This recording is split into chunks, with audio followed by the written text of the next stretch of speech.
Part 2 of Sidelights on Relativity by Albert Einstein. Geometry and Experience.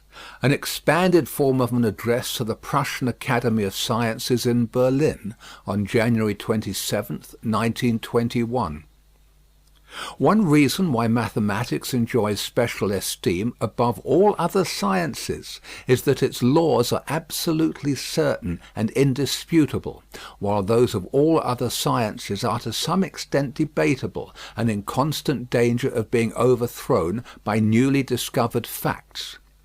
In spite of this, the investigator in another department of science would not need to envy the mathematician if the laws of mathematics referred to objects of our mere imagination and not to objects of reality.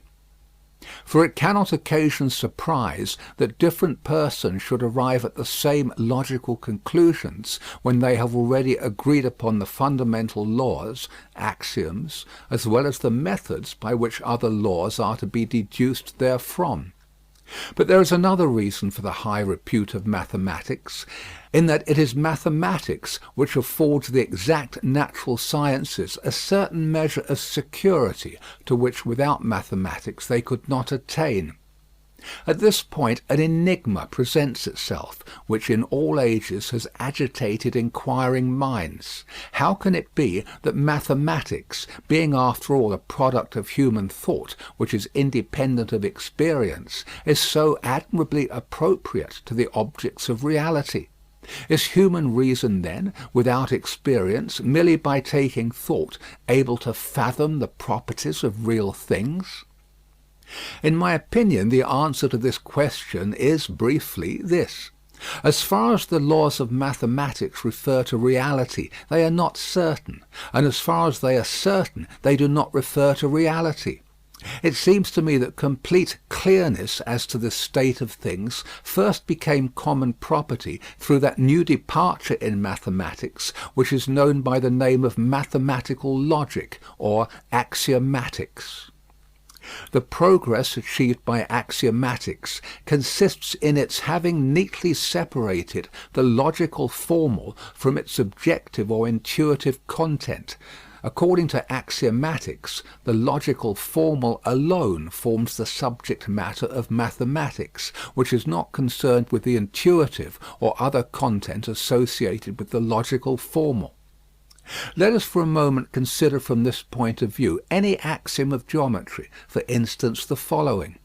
Through 2 points in space there always passes one and only one straight line. How is this axiom to be interpreted in the older sense and in the more modern sense? The older interpretation. Everyone knows what a straight line is and what a point is. Whether this knowledge springs from an ability of the human mind or from experience, from some collaboration of the two, or from some other source, is not for the mathematician to decide. He leaves the question to the philosopher.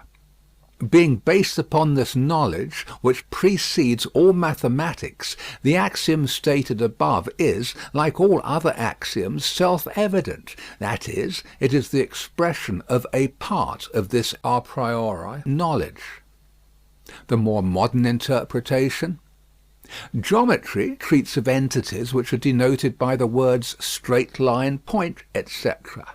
These entities do not take for granted any knowledge or intuition whatever, but they presuppose only the validity of the axioms, such as the ones stated above, which are to be taken in a purely formal sense, i.e., as void of all content of intuition or experience.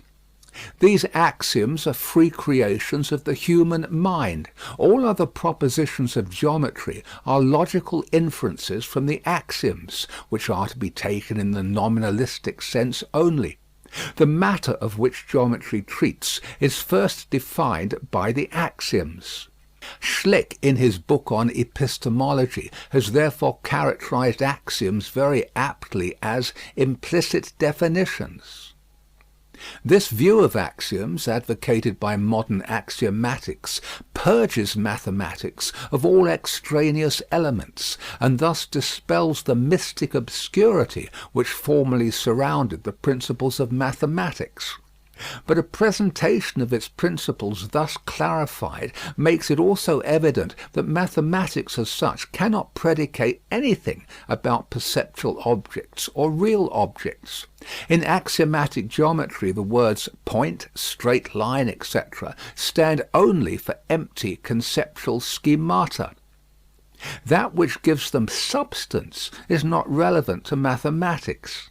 Yet on the other hand it is certain that mathematics generally, and particularly geometry, owes its existence to the need which was felt of learning something about the relations of real things to one another. The very word geometry, which of course means earth measuring, proves this. For earth measuring has to do with the possibilities of the disposition of certain natural objects with respect to one another, namely, with parts of the earth, measuring lines, measuring wands, etc. It is clear that the system of concepts of axiomatic geometry alone cannot make any assertions as to the relations of real objects of this kind, which we will call practically rigid bodies. To be able to make such assertions, geometry must be stripped of its merely logical formal character by the coordination of real objects of experience with the empty conceptual framework of axiomatic geometry. To accomplish this we need only add the proposition, solid bodies are related with respect to their possible dispositions as are bodies in Euclidean geometry of 3 dimensions. Then the propositions of Euclid contain affirmations as to the relations of practically rigid bodies. Geometry thus completed is evidently a natural science. We may in fact regard it as the most ancient branch of physics. Its affirmations rest essentially on induction from experience, but not on logical inferences only. We will call this completed geometry practical geometry, and shall distinguish it in what follows from purely axiomatic geometry. The question whether the practical geometry of the universe is Euclidean or not has a clear meaning, and its answer can only be furnished by experience. All linear measurement in physics is practical geometry in this sense. So too is geodetic and astronomical linear measurement, if we call to our help the law of experience that light is propagated in a straight line, and indeed in a straight line in the sense of practical geometry. I attach special importance to the view of geometry which I have just set forth, because without it I should have been unable to formulate the theory of relativity. Without it the following reflection would have been impossible. In a system of reference, rotating relatively to an inert system, the laws of disposition of rigid bodies do not correspond to the rules of Euclidean geometry on account of the Lorentz contraction. Thus, if we admit non-inert systems, we must abandon Euclidean geometry.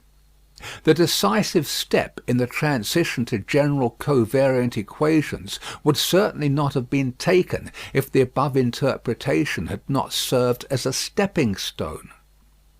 If we deny the relation between the body of axiomatic Euclidean geometry and the practically rigid body of reality, we readily arrive at the following view, which was entertained by that acute and profound thinker, H. Poincaré.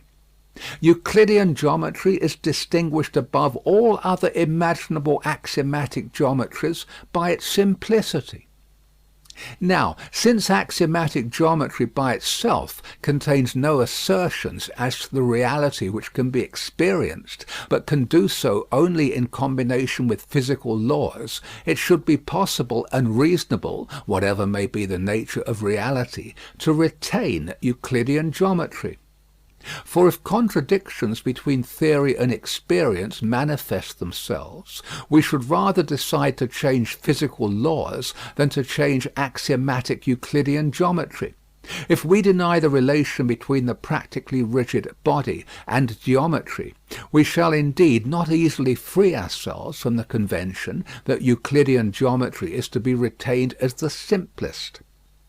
Why is the equivalence of the practically rigid body and the body of geometry, which suggests itself so readily, denied by Poincaré and other investigators?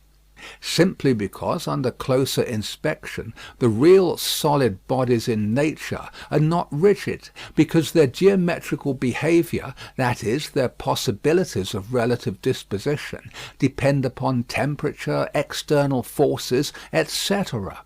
Thus the original immediate relation between geometry and physical reality appears destroyed, and we feel impelled towards the following more general view, which characterizes Poincaré's standpoint.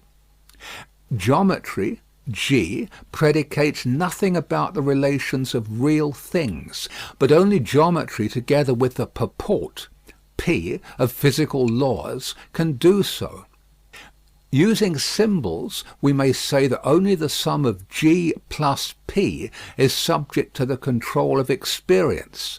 Thus G may be chosen arbitrarily, and also parts of P. All these laws are conventions. All that is necessary to avoid contradictions is to choose the remainder of P so that G and the whole of P are together in accord with experience. Envisaged in this way, axiomatic geometry and the part of natural law which has been given a conventional status appear as epistemologically equivalent.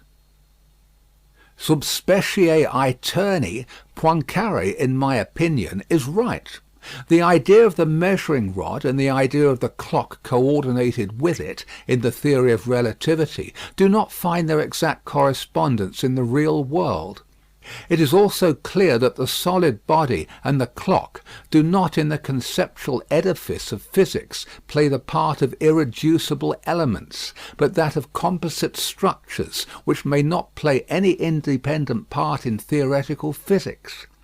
But it is my conviction that in the present stage of development of theoretical physics these ideas must still be employed as independent ideas, for we are still far from possessing such certain knowledge of theoretical principles as to be able to give exact theoretical constructions of solid bodies and clocks.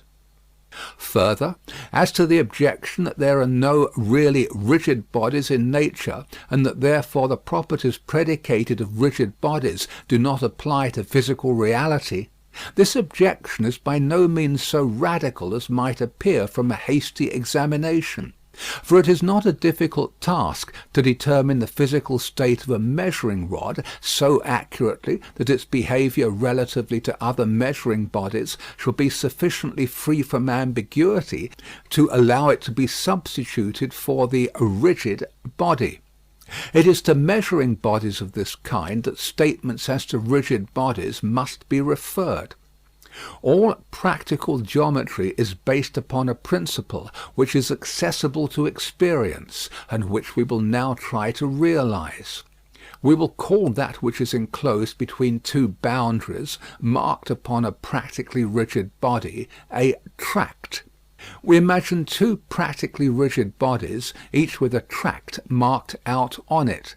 These two tracts are said to be equal to one another if the boundaries of the one tract can be brought to coincide permanently with the boundaries of the other. We now assume that if two tracts are found to be equal once and anywhere, they are equal always and everywhere. Not only the practical geometry of Euclid, but also its nearest generalization, the practical geometry of Riemann, and therewith the general theory of relativity, rest upon this assumption. Of the experimental reasons which warrant this assumption, I will mention only one. The phenomenon of the propagation of light in empty space assigns a tract, namely, the appropriate path of light, to each interval of local time, and conversely. Thence it follows that the above assumption for tracts must also hold good for intervals of clock time in the theory of relativity. Consequently, it may be formulated as follows. If two ideal clocks are going at the same rate at any time and at any place, being then in immediate proximity to each other, they will always go at the same rate, no matter where and when they are again compared with each other at one place. If this law were not valid for real clocks, the proper frequencies for the separate atoms of the same chemical element would not be in such exact agreement as experience demonstrates. The existence of sharp spectral lines is a convincing experimental proof of the above-mentioned principle of practical geometry. This is the ultimate foundation in fact which enables us to speak with meaning of the mensuration, in Riemann's sense of the word, of the four-dimensional continuum of space-time.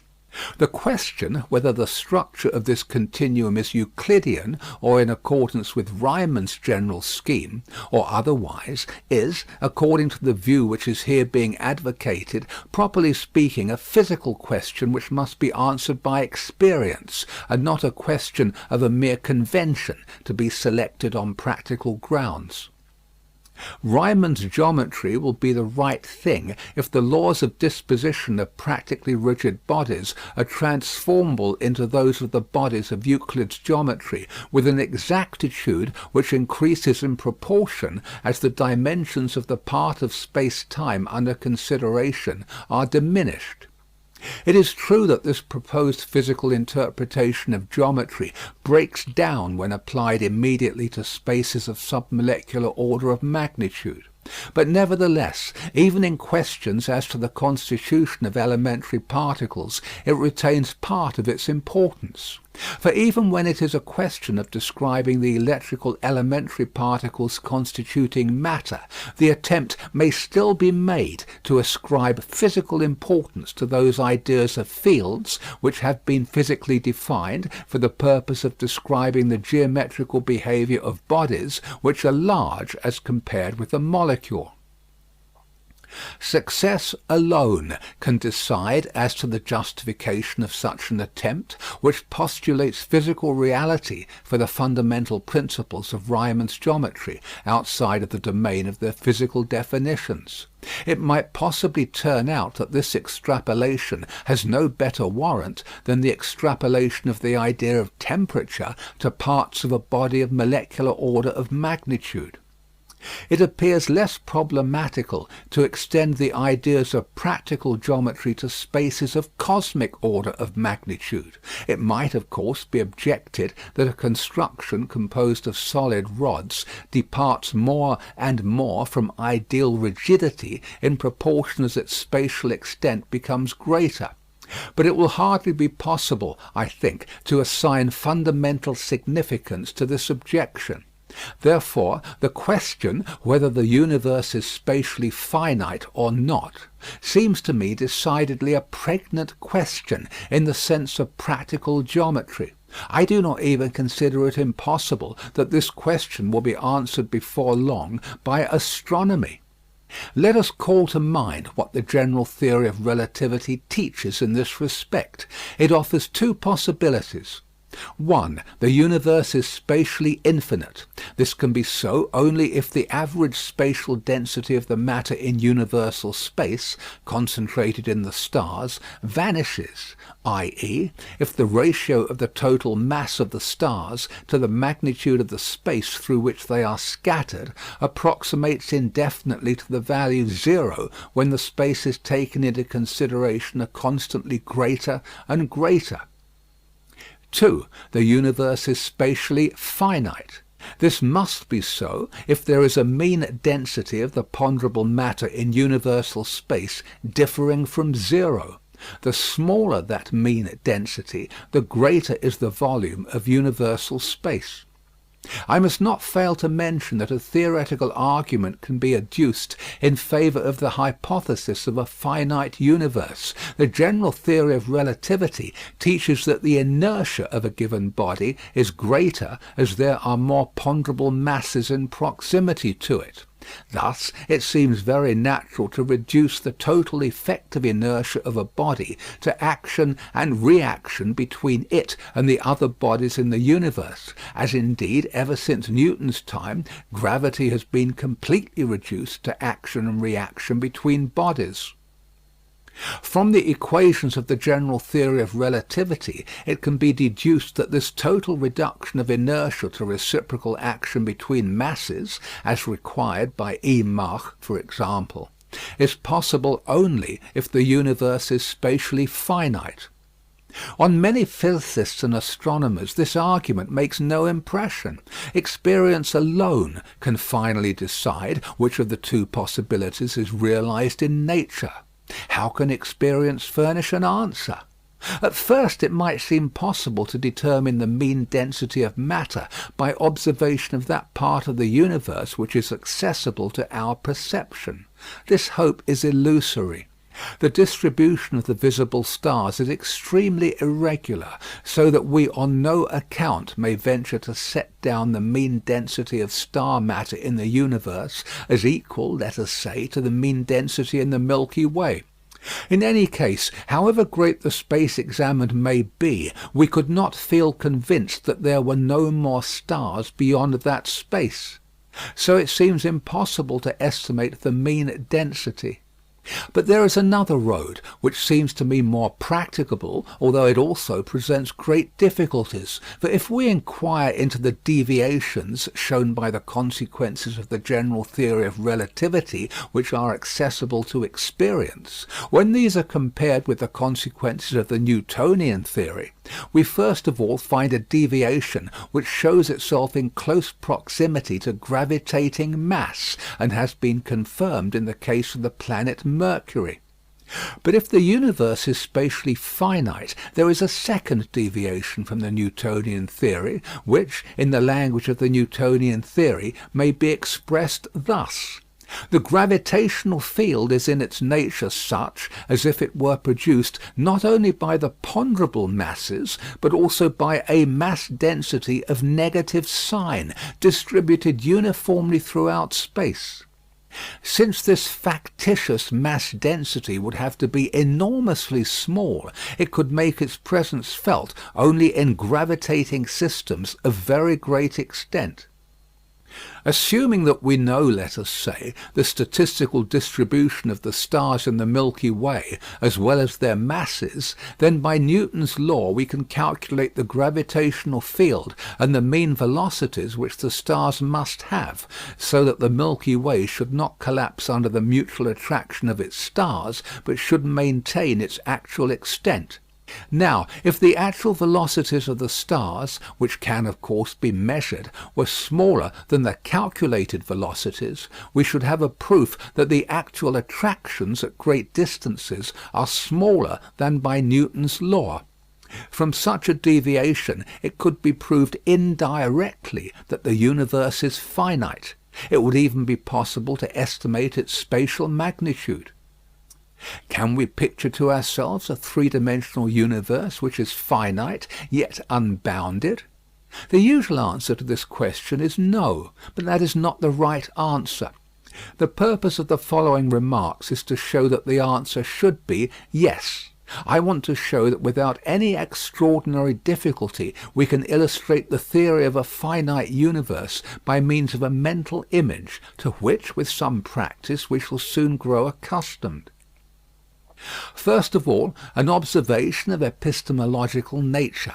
A geometrical physical theory as such is incapable of being directly pictured, being merely a system of concepts. But these concepts serve the purpose of bringing a multiplicity of real or imaginary sensory experiences into connection in the mind. To visualize a theory, or bring it home to one's mind, therefore means to give a representation to that abundance of experiences for which the theory supplies a schematic arrangement. In the present case, we have to ask ourselves how we can represent that relation of solid bodies with respect to their reciprocal disposition, contact, which corresponds to the theory of a finite universe. There is really nothing new in what I have to say about this, but innumerable questions addressed to me prove that the requirements of those who thirst for knowledge of these matters have not yet been completely satisfied. So, will the initiated please pardon me if part of what I shall bring forward has long been known? What do we wish to express when we say that our space is infinite? Nothing more than that we might lay any number whatever of bodies of equal sizes side by side without ever filling space. Suppose that we are provided with a great many wooden cubes, all of the same size. In accordance with Euclidean geometry, we can place them above, beside, and behind one another so as to fill a part of space of any dimensions. But this construction would never be finished. We could go on adding more and more cubes without ever finding that there was no more room. That is what we wish to express when we say that space is infinite. It would be better to say that space is infinite in relation to practically rigid bodies, assuming that the laws of disposition for these bodies are given by Euclidean geometry. Another example of an infinite continuum is the plane. On a plane surface we may lay squares of cardboard so that each side of any square has the side of another square adjacent to it. The construction is never finished. We can always go on laying squares, if their laws of disposition correspond to those of plane figures of Euclidean geometry. The plane is therefore infinite in relation to the cardboard squares. Accordingly, we say that the plane is an infinite continuum of 2 dimensions, and space an infinite continuum of 3 dimensions. What is meant here by the number of dimensions, I think I may assume to be known. Now, we take an example of a 2-dimensional continuum, which is finite but unbounded. We imagine the surface of a large globe and a quantity of small paper discs, all of the same size. We place one of the discs anywhere on the surface of the globe. If we move the disc about anywhere we like on the surface of the globe, we do not come upon a limit or boundary anywhere on the journey. Therefore, we say that the spherical surface of the globe is an unbounded continuum. Moreover, the spherical surface is a finite continuum. For if we stick the paper discs on the globe so that no disc overlaps another, the surface of the globe will finally become so full that there is no room for another disc. This simply means that the spherical surface of the globe is finite in relation to the paper discs. Further, the spherical surface is a non-Euclidean continuum of 2 dimensions, that is to say, the laws of disposition for the rigid figures lying in it do not agree with those of the Euclidean plane. This can be shown in the following way. Place a paper disc on the spherical surface, and around it in a circle place 6 more discs, each of which is to be surrounded in turn by 6 discs, and so on. If this construction is made on a plane surface, we have an uninterrupted disposition, in which there are 6 discs touching every disc except those which lie on the outside. Figure 1. Discs maximally packed on a plane. On the spherical surface the construction also seems to promise success at the outset, and the smaller the radius of the disc in proportion to that of the sphere, the more promising it seems. But as the construction progresses, it becomes more and more patent that the disposition of the discs in the manner indicated without interruption is not possible, as it should be possible by Euclidean geometry of the plane surface.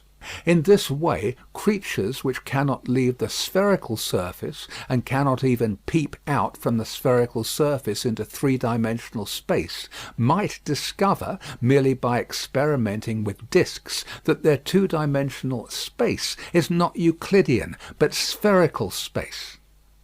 From the latest results of the theory of relativity, it is probable that our three-dimensional space is also approximately spherical. That is, that the laws of disposition of rigid bodies in it are not given by Euclidean geometry, but approximately by spherical geometry, if only we consider parts of space which are sufficiently great. Now this is the place where the reader's imagination boggles.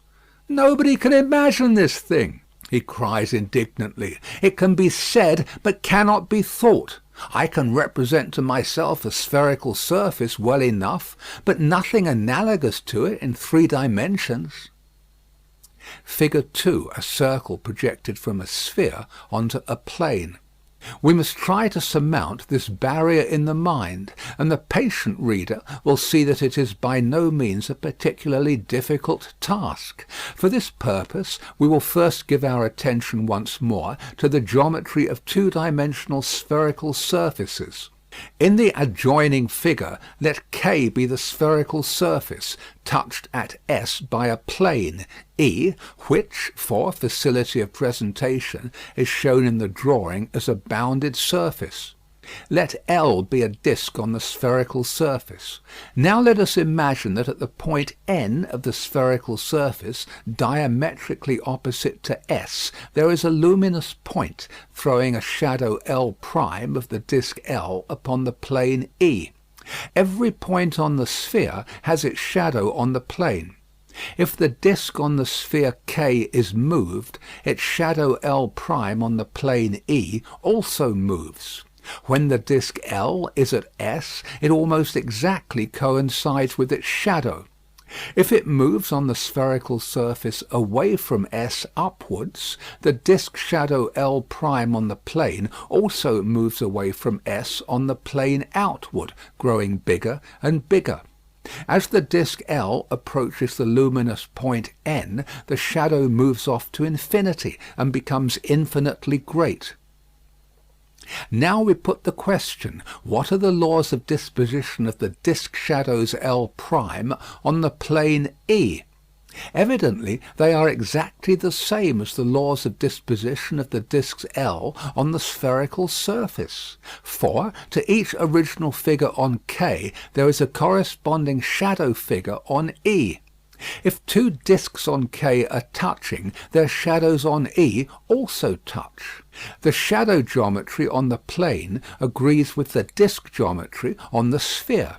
If we call the disk shadows rigid figures, then spherical geometry holds good on the plane E with respect to these rigid figures. Moreover, the plane is finite with respect to the disk shadows, since only a finite number of the shadows can find room on the plane. At this point somebody will say, that is nonsense. The disk shadows are not rigid figures. We have only to move a 2-foot rule about on the plane E to convince ourselves that the shadows constantly increase in size as they move away from S on the plane towards infinity.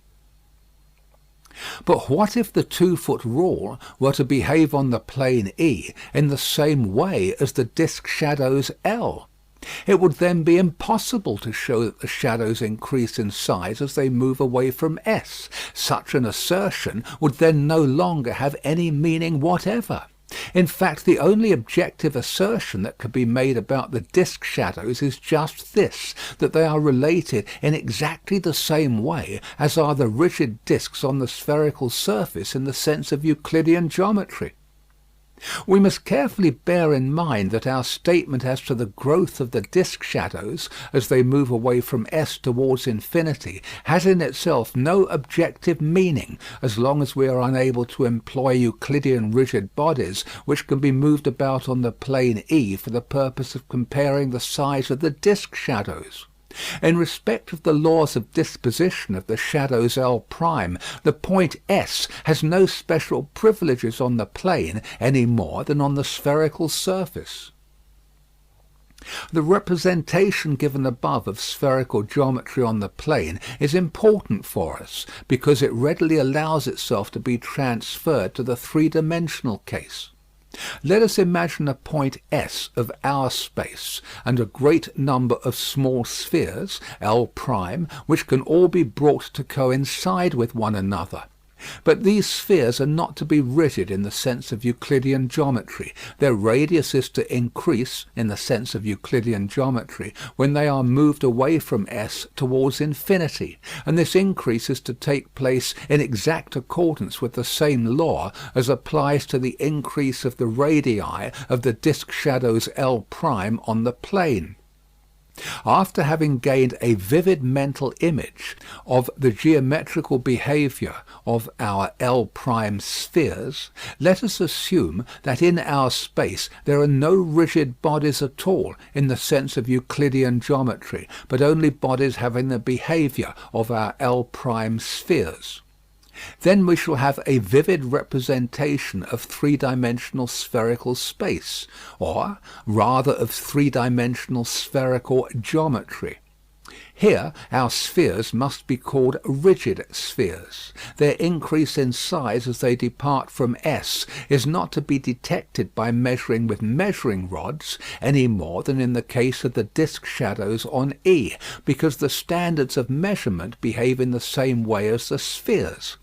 Space is homogeneous, that is to say, the same spherical configurations are possible in the environment of all points. Footnote: this is intelligible without calculation, but only for the two-dimensional case, if we revert once more to the case of the disk on the surface of the sphere.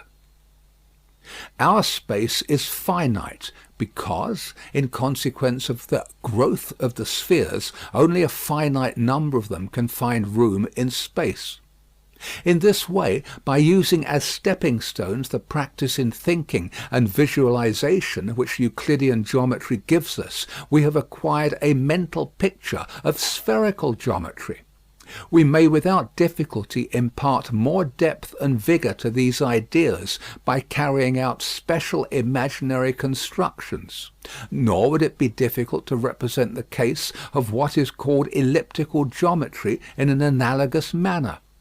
My only aim today has been to show that the human faculty of visualization is by no means bound to capitulate to non-Euclidean geometry.